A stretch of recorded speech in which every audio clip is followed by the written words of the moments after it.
we move to offer a contract to Byron Brown to be the next president CEO of Western Regional Off-Track Betting. Right now on News 4, the offer's on the table for Buffalo Mayor Byron Brown to take the top brass spot at OTB. We have team coverage of this big developing story. And beautiful conditions out there today. Tomorrow we are tracking a few more clouds and some rain chances. Latest on that timing coming up. And UB resident physicians remain outside of their hospitals as they continue to strike for better working conditions and pay. An update on day 3 of their strike. News 4 at 6 starts right here, right now. You're watching News 4, your local news leader. Now, live from Buffalo, this is News 4 at 6.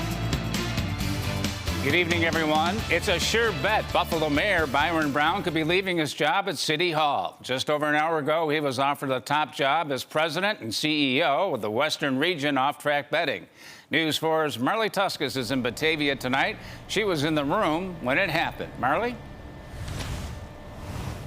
Well, Don, as we know, this has potential to be a monumental shakeup for both the city of Buffalo as well as the Western Regional Off-Track Betting Board, which only took moments to unanimously pass a motion which would allow them to offer Mayor Byron Brown the job as their next president and CEO. That vote coming after hours of an executive session by board members just one floor above where we, the media, were kept for much of the day. Brown interviewed in person at Batavia Downs today, one board member telling us they spent about an hour and a half with each candidate, though they're not announcing who else was up for the job.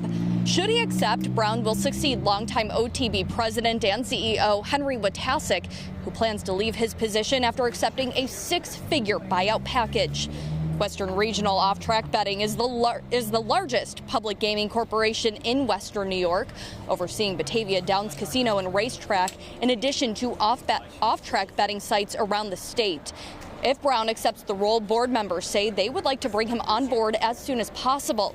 When asked why Brown was their chosen candidate, this is what Niagara County board member Elliot Winter had to say. He oversees 3,000 employees with a budget of over $600 million. He's worked in the same capacity for the past 20 years.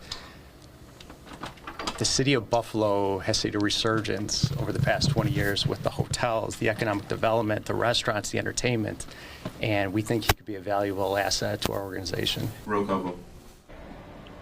Brown will need to negotiate a contract with board chairman Dennis Bassett. He must also get a gaming license from New York State before he can start this role, a process Winter tells me can vary in the length of time. Once Brown and OTB reach an agreement, the board of directors then needs to vote on it at a meeting following that agreement. Bassett left the boardroom today after the vote, telling us that he planned to go speak with Brown as soon as he left the room. We did reach out to a spokesperson for Byron Brown, who tells us we should expect a statement by the end of tonight. Reporting live in Batavia, Marley Tuskus, News 4. Marley, thank you. Our team coverage continues as we turn now to Patrick Ryan, who's outside Batavia Downs with the political winds of change blowing inside Buffalo City Hall if Mayor Brown accepts this new position.